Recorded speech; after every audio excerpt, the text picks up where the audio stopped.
বাড়িতে কোনো অতিথি এলে বা অতিথি আসার কথা থাকলে আমাদের প্রথমেই মনে হয় তাদেরকে কি সার্ভ করব।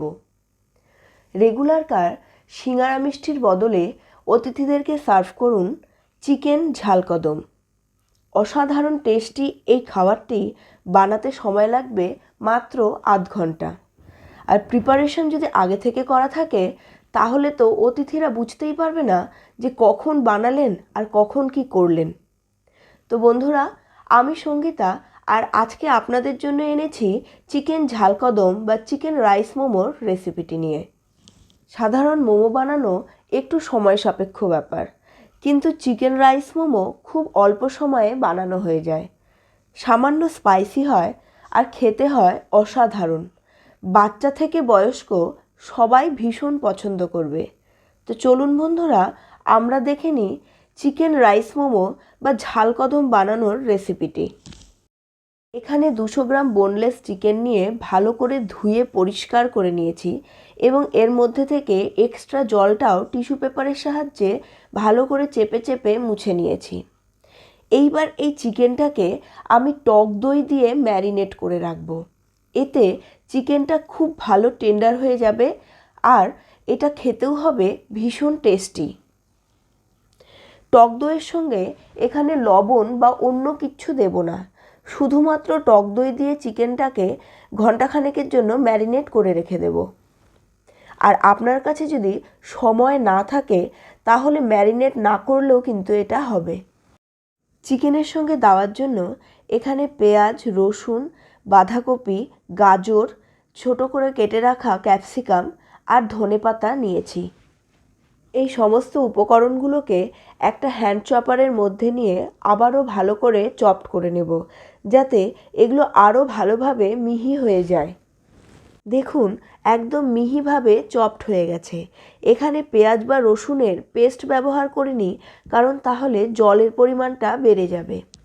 এইবার যে চিকেনটাকে নিয়ে ম্যারিনেট করে রেখেছিলাম সেই চিকেনটাকে পেস্ট করে নেব।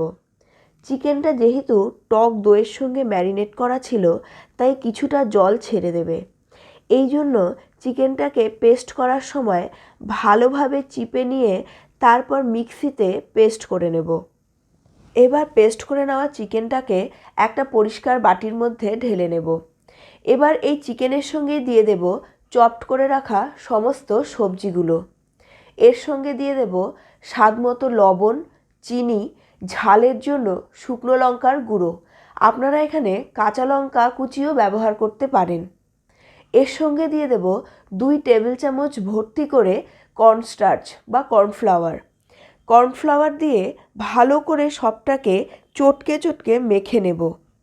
কর্নফ্লাওয়ার এই চিকেনটাকে বাইন্ডিংয়ে সাহায্য করবে। এটাকে মাখার সময়ে এর মধ্যে আরও 2টো জিনিস কিন্তু দিতেই হবে। 1 চামচ আদা বাটা আর 1 চামচ গরম মশলার গুঁড়ো। এরপরে ভালো করে মেখে নিয়ে এখান থেকে ছোট ছোট বলের মতো বানিয়ে নেব। এর মধ্যে কিন্তু 1 চামচ রিফাইন্ড অয়েলও দিতে হবে। সবগুলো দিয়ে ভালোভাবে মেখে নিয়ে হাতে রিফাইন্ড অয়েল বা সরষের তেল লাগিয়ে এই মণ্ডটা থেকে ছোট ছোট বলের মতো বানিয়ে নেব। খুব বড় বড় করে কিন্তু বলগুলোকে বানাবেন না, তাহলে দেখতে খুব একটা ভালো লাগবে না। বলগুলো বানানোর সময় হাতে রিফাইন্ড অয়েল লাগিয়ে নিয়েছি, না হলে চিকেনটা হাতে লেগে যেতে পারে। বলগুলোকে সুন্দর গোল গোল করার পরে এগুলোকে চালের কোটিং করে নেব। এখানে বাসমতি চাল নিয়েছি। চালটাকে ভালো করে ধুয়ে পরিষ্কার করে ঘন্টাখানেক মতো জলে ভিজিয়ে রেখে দিয়েছিলাম। এরপরে জল ঝরিয়ে একদম চালটাকে ঝরঝরে করে নিয়েছি। আপনাদের কাছে যদি সময় না থাকে তাহলে চালটাকে 10 থেকে 15 মিনিট একদম গরম জলে ভিজিয়ে রেখে দেবেন। তাতেও দেখবেন চালটা অনেকটা বেশি ফুলে উঠেছে। তারপরে জল ঝরিয়ে একদম ঝরঝরে করে নেবেন এবং ভালোভাবে এই মিট বলগুলোর চারপাশটা কোটিং করে নেবেন। চালের কোটিং করার সময় চালটাকে কিন্তু খুব চেপে চেপে এর মধ্যে লাগাবেন না। হালকা হাতে এইভাবে একটু ঘোরালেই দেখবেন চালগুলো এই মিট বলের সঙ্গে লেগে যাচ্ছে। এবারে একটা স্টিলের আটা চালনি নিয়ে তার নিচের নেটটাতে ভালো করে তেল গ্রিস করে নিয়েছি। এবার এখানে সামান্য দূরত্বে এই রাইস বলগুলোকে রেখে দেব।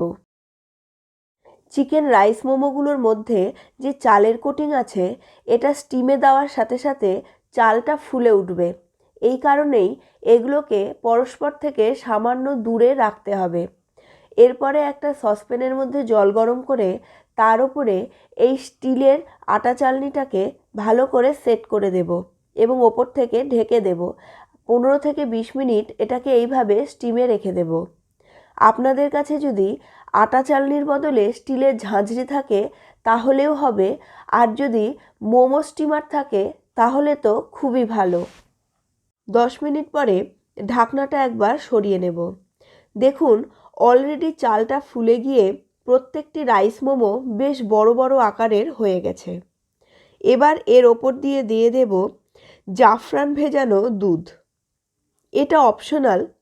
এভাবে দিলে পরে এই রাইস মোমোগুলোর টেস্ট অনেকটা বেশি বেড়ে যায়। এটা আপনারা নাও দিতে পারেন।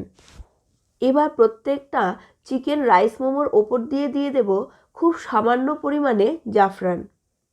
এতে জাফরানের যে গন্ধটা সেটা অনেকটা বেশি প্রমিনেন্ট হয়ে যাবে এবং খেতেও লাগবে অসাধারণ। এবার আবার এটাকে ঢেকে 10 মিনিটের জন্য স্টিমে বসিয়ে দেব। 10 মিনিট পরে কমপ্লিট হয়ে যাবে আজকের এই চিকেন রাইস মোমোর রেসিপিটি। এই চিকেন রাইস মোমো দেখতে যতটা বেশি সুন্দর, খেতে তার থেকেও অনেক গুণ বেশি সুন্দর। আর সবথেকে বড় কথা, এটা কিন্তু ভীষণ হেলদি একটি খাবার, কারণ এখানে চিকেন থাকলেও অয়েল বা মশলার পরিমাণ যথেষ্টই কম। এইবার গরম গরম পরিবেশন করুন এই চিকেন রাইস মোমো। এখানে আপনারা গ্রিন চাটনি ব্যবহার করতে পারেন, আর এটা এমনিও অসাধারণ লাগে খেতে। আমার আজকের এই রেসিপিটি যদি আপনাদের ভালো লেগে থাকে তাহলে লাইক ও শেয়ার করতে ভুলবেন না। আর কমেন্ট বক্সে আমাকে অবশ্যই জানাবেন আপনাদের কেমন লাগলো আজকের এই রেসিপিটি। যদি ভালো লেগে থাকে তাহলে চ্যানেলটিকে অবশ্যই সাবস্ক্রাইব করে নিন, আর পাশে থাকা বেল বাটনের অলে ক্লিক করে দিন, যাতে আমার যে কোনো নতুন রান্নার নোটিফিকেশন সবার আগে আপনাদের কাছে পৌঁছে যায়। আপনাদের সঙ্গে দেখা হচ্ছে পরবর্তী আরেকটি নতুন ধরনের রান্না নিয়ে। ততক্ষণ সুস্থ থাকুন, ভালো থাকুন এবং রেসিপিগুলোকে অবশ্যই বাড়িতে ট্রাই করুন।